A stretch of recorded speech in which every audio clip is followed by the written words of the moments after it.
a cerrar la puerta ya.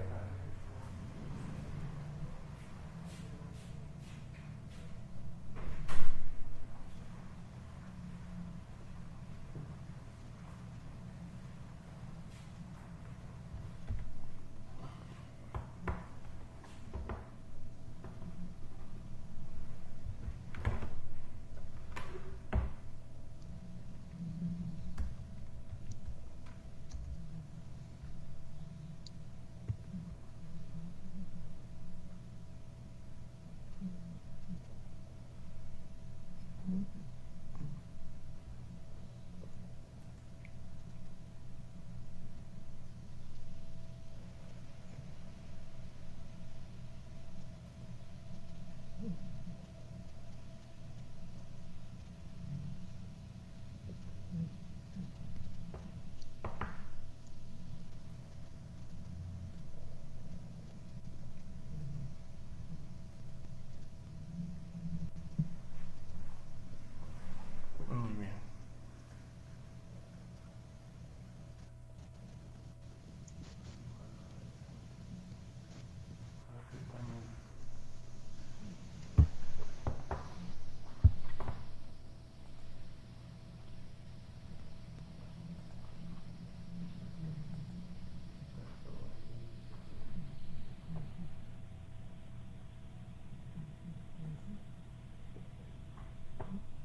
Muy bien.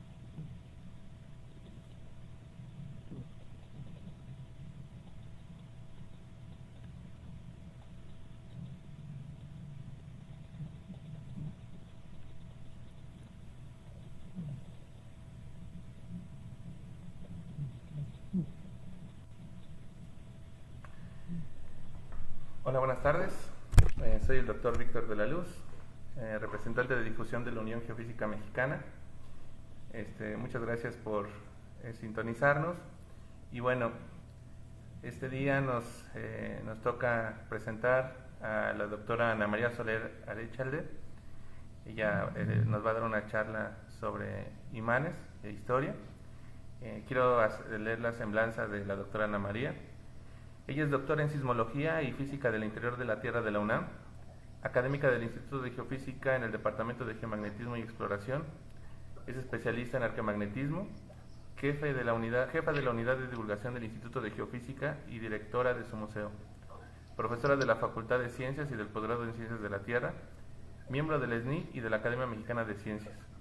Es autora y coautora de 38 publicaciones internacionales, es mentora del STEM, tiene la medalla Gabino Barreda en la maestría y el reconocimiento Sor Juana Inés de la Cruz por la UNAM.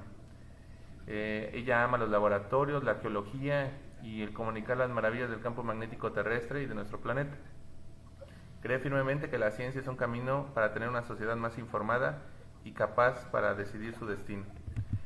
Sin más preámbulos, le paso la batuta a la doctora y le agradezco mucho estar aquí con nosotros. Muy bien. Hola, buenas. Bueno, buenas tardes. Pues sí, vamos a hablar un poquito de este maravilloso campo que es el campo magnético de la Tierra.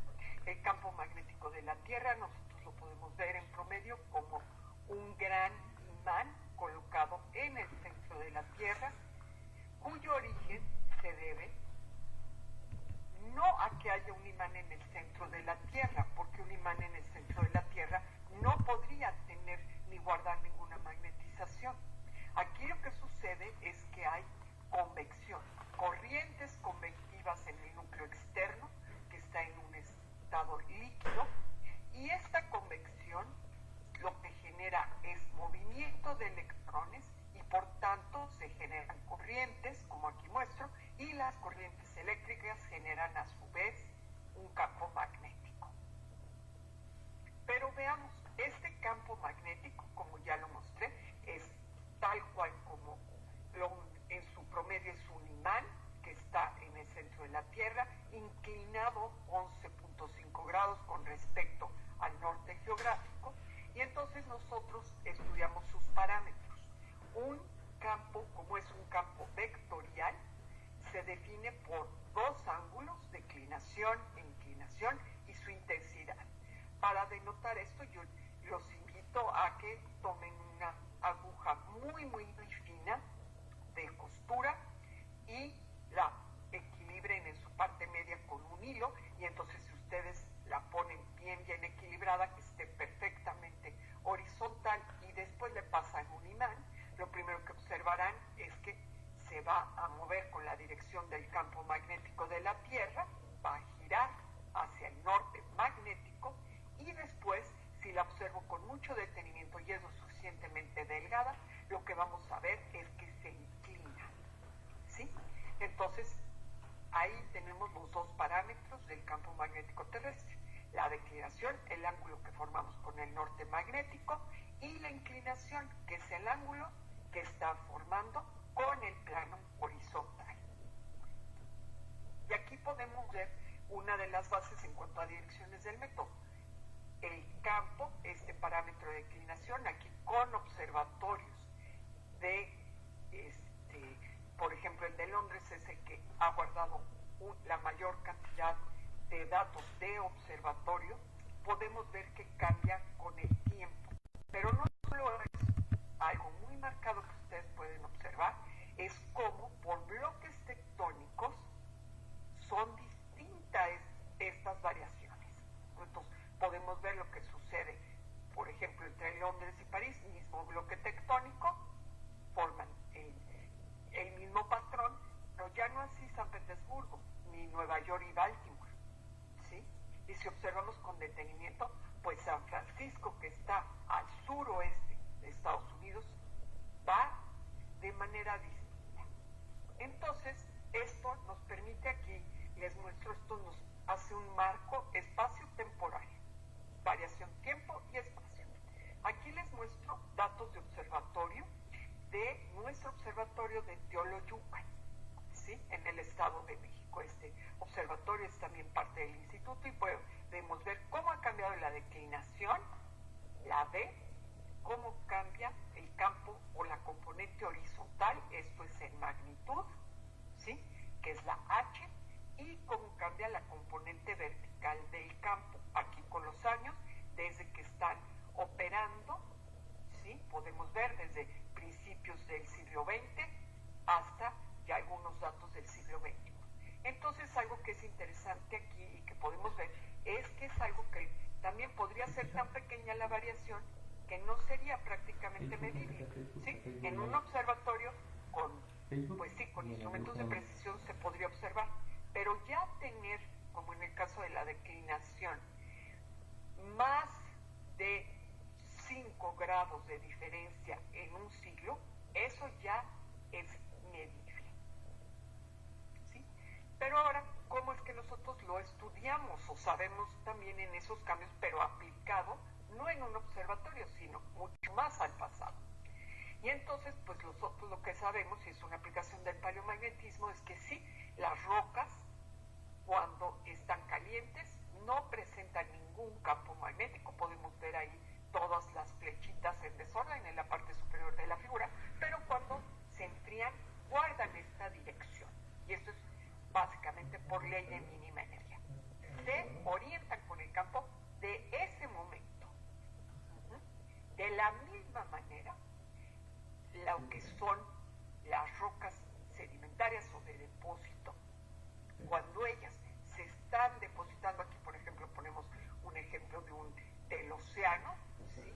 A final de cuentas se van depositando y quedan prácticamente orientadas con la dirección del campo magnético.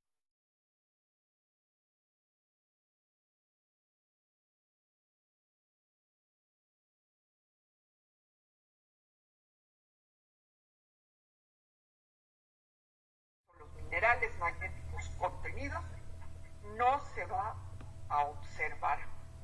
No, vamos a tener problemas con la inclinación, porque al llegar a la superficie y no ser perfectamente plana, ellos van a perder inclinación. Esto va a depender de su tamaño y de su forma. Aquí les muestro la curva de variación, ¿sí?, para lo que es Mesoamérica, con datos que se han guardado en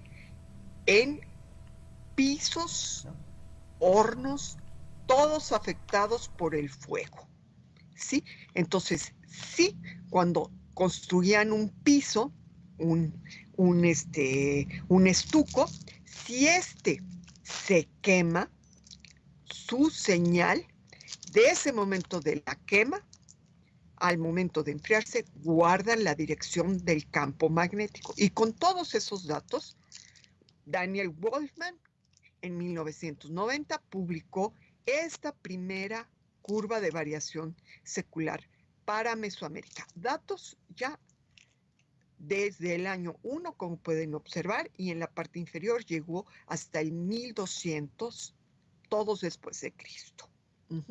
Pero algo muy importante que encontramos nosotros, fue una tesis en el laboratorio aquí en Ciudad Universitaria, fue que de la misma manera que estamos observando esto está pasando en los estucos quemados, en el centro de México en particular y en toda la franja central donde se encuentran los volcanes, las personas adicionaban ceniza volcánica y entonces esto hacía que la señal, la intensidad, pudiera ser detectada por nuestros instrumentos y entonces tener el momento de aplicación del estuco, donde esta magnetización es como la que les mostraba de los océanos, y que si era muy finito el grano común, como venía la ceniza volcánica o la escoria molida, también guardaba la dirección del campo magnético terrestre de ese momento. Y por eso nos importa, porque nosotros lo que podemos hacer es datar edificios, estructuras prehispánicas. Aquí les voy a mostrar, esto es nuestro trabajo en campo. Nosotros en estos pisos prehispánicos o muros ponemos unos testigos, podemos tomar una muestra de bloque o muestras con tapitas, como es en la parte derecha, las estamos orientando con una brújula con respecto al campo actual, porque nosotros vamos a medir en el laboratorio esa dirección y la vamos a corregir con los datos de donde anotamos esa flecha, que es una dirección dada. Sí, aquí les muestro pues otra cosa que estuvimos viendo. Esto es en los Huachimontones, en Jalisco, cerca del volcán Tequila. Como tiene una gran cantidad de minerales magnéticos, pues pudimos tomar el apisonado del interior de esa pirámide, de un gran Huachimontón, y la datación que nos dio coincidía con otros fechamientos. O sea, esto era una prueba y vimos que también se estaba cumpliendo, y esto no era quemado. ¿Sí? Aquí también otro apisonado, ese sí expuesto al fuego. Este es mucho más antiguo. Esto se encuentra en una cueva en Chiapas de primeros pobladores de nuestra nación. También hemos probado en arquitectura de tierra, que es otra forma constructiva, y hemos obtenido buenos resultados. ¿Por qué? Porque vivimos en una tierra con gran cantidad de material volcánico que nos permite hacer que esta señal pueda ser medida en nuestros instrumentos, ¿sí?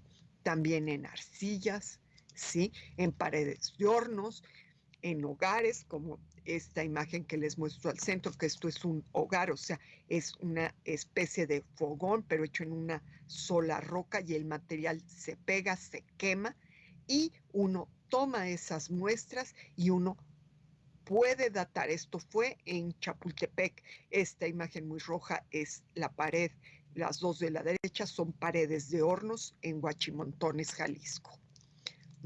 Aquí también en estucos no expuestos al fuego, ¿Cuál es el momento? ¿Cuál es la fecha pues, que nos están dando? ¿O qué edad tienen? Pues sí, la de que guarda al momento de fraguar un estuco, de secarse. Pero todo depende de qué tan fino lo estemos tomando. ¿Sí? Aquí pues podemos ver las paredes quemadas en Teotihuacán, se ve la pirámide a la izquierda, la pirámide del Sol al fondo, ¿sí? Y todo, pueden ver estas marcas negras que se ven en la fotografía alrededor de las tapitas y de en medio abajo, pues mi mano y abajo cómo se nota esta parte oscura, esos son auras de quemado, ¿sí? Pero también, y eso se hizo en Morelia, en el laboratorio de Morelia, se ha podido trabajar con el bajareque, que es otro material que es tierra que se expone sobre varas, como se muestra en la primera fotografía, y después se quema. ¿Sí? Si nosotros lo tomamos orientado, podemos sacar la dirección, si no, sirve para la intensidad. También en pinturas, las pinturas, cuando es hematita molida, ¿sí? Aquí tenemos un ejemplo de Tajín, y en la parte inferior derecha de lo que es el interior de la pirámide de Cholula, ahí pudimos obtener buenos resultados porque esta hematita tiene una gran intensidad, ¿sí? El tamaño de las muestras es en serio que lo que logramos desprender con una cinta adhesiva. ¿Sí? Aquí son otras cuando tomamos bloques y los desprendemos, ¿sí? Y entonces nosotros lo que hacemos es, para poder obtener la dirección, pues el magnetismo, como un buen campo vectorial, pues también se queda expuesta la muestra a otros campos, a esta variabilidad, al propio campo actual en su momento, y entonces uno tiene que limpiar la señal. Esto es un ejemplo de limpieza de señal, y cuando nosotros observamos cómo la limpiamos, pues usamos ya sea temperaturas o campos alternos crecientes para ver la dirección de la señal, y entonces pues cuando tenemos una señal bastante limpia como la que estamos observando en nuestro esquema en la parte derecha superior, puntitos, unos negros y otros blancos, porque uno es la componente horizontal y otro la vertical, que tienden al origen y están bastante cercanos, nosotros tenemos una señal limpia y podemos obtener la magnetización que tiene en el interior una muestra. Aquí otro ejemplo ya del ajuste que hicimos para obtener la dirección. Y aquí nosotros tomamos varias muestras, como aparecen las otras figuras, al menos, o sea, pues prácticamente tratamos entre 8 a 12, 15 muestras tenemos que tomar, muchas veces no todas entran en el análisis, pero mientras más no pasamos de 15 porque muchas más no nos dan resultados, no vamos a mejorar nuestra señal. Sí, pero aquí presento algunos ajustes que hemos hecho de nuestras señales, esto es para muestras en otra área de Teotihuacán denominada Plaza de las Columnas. Y después de que yo hago mi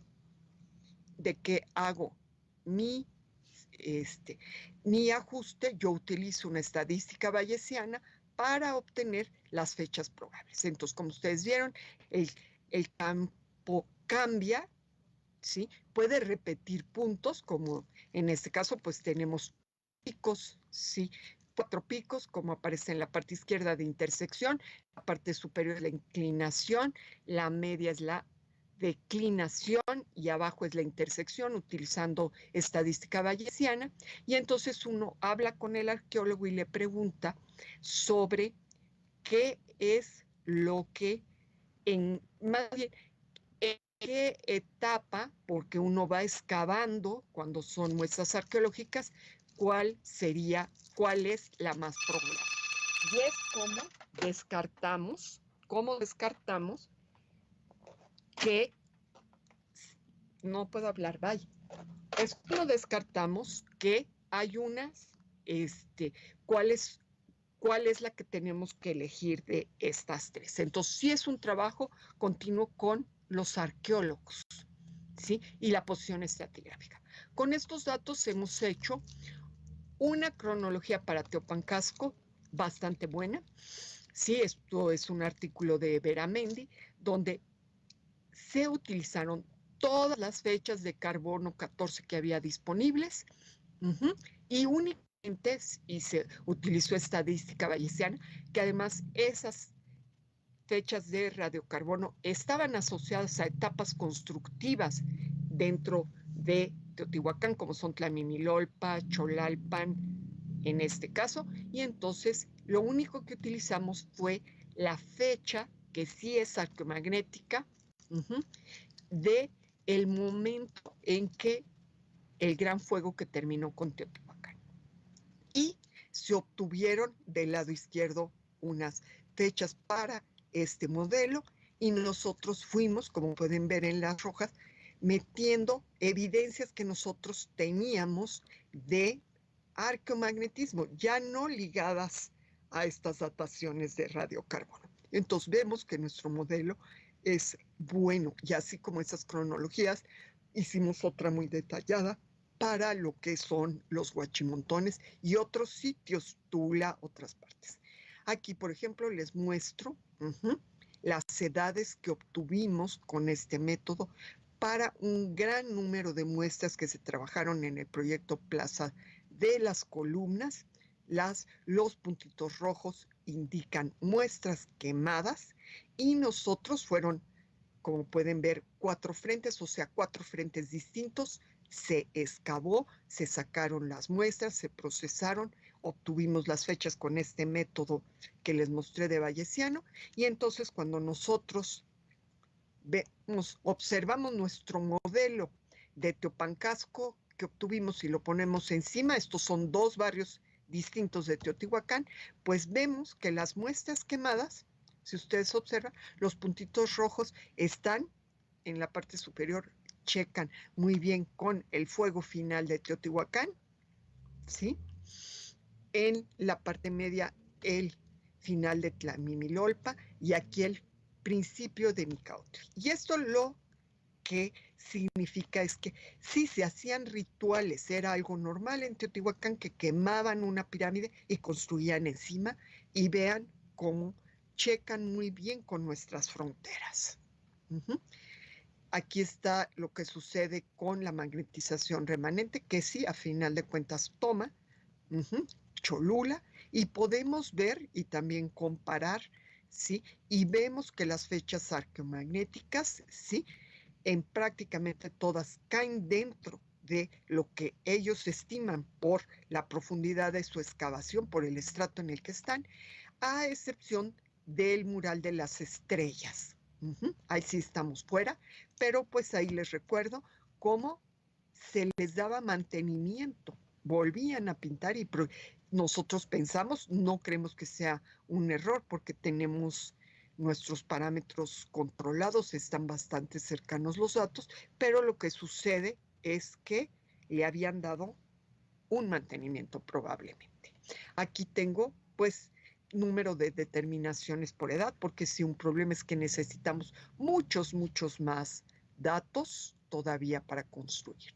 Otro ejemplo era el que les mostraba, aquí es la cueva de los Grifos en Chiapas, donde aquí no podemos usar esa curva de Mesoamérica, no tenemos los datos. Y lo que utilizamos son los resultados de perforaciones, en este caso un núcleo en Chalco, pero de 1999, que hizo la doctora Ortega. En la parte superior la azul es declinación, la inferior es inclinación, pero aquí tenemos el problema de que cuando sacamos nuestros núcleos no sabemos la dirección de la declinación. O sea, sale el núcleo, se desprende, y entonces no lo pudimos orientar. Lo que se hace normalmente es que se identifican trazadores estratigráficos, a esos se les mide cómo está su dirección, ya lo tenemos en roca que se ha sido orientada, y entonces simplemente ajustamos nuestros datos para poderlos poner en la cronología. Porque también pues tenemos pocas edades de rocas volcánicas. Aquí son estas rositas, que serían otras que nos servirían para poder determinar, ¿sí? Y obtuvimos también buenos resultados que fueron corroborados por carbono 14. Ahora, ¿qué pasa? Pues las cerámicas se cuecen dentro de hornos, ¿sí? Entonces se toman pequeños fragmentos, estos sí no son para obtener declinación y creación, sino solo intensidades. Se cortan estos pequeños tepalcates, se encapsulan en sal y se miden. Y entonces aquí los muestro los datos que se tienen y los modelos contra los que nosotros estamos comparando nuestros resultados. Entonces, pues aquí les muestro muchos resultados que tenemos de rocas volcánicas. Se está trabajando mucho a partir del año 2000, básicamente, sí, porque los primeros trabajos, pues les digo, fueron los de Wolfman de los 90, pero a partir del 2000 hemos incrementado notablemente nuestros resultados porque, pues básicamente para paleointensidades todavía tenemos que construir mucho de la curva para mejorar, y estos datos se aportan a estos modelos globales que se hacen con datos de todas partes del mundo. Pero claro, siempre hay que recordar lo que yo les mostraba al principio, que tenemos que adaptarlos a nuestra zona, que son los válidos, ¿sí? Y entonces, como estamos, pues bueno, todavía estamos con bastantes tesis, tanto del grupo de Luis Alba como el de Morelia con el doctor Abdo-Gogicheishvili, ¿sí? Yo también coopero con estudiantes de licenciatura y de maestría para este tipo de cosas. Tengo ahorita 2 chicas a punto de recibirse, una de licenciatura en Ciencias de la Tierra y otra de maestría, que van a aportar de nuevo más datos para estas curvas para que nuestro proceso de datación sea muy bueno. Pues muchas gracias, y cualquier pregunta, pues envíen sus preguntas para que yo les pueda responder. Gracias.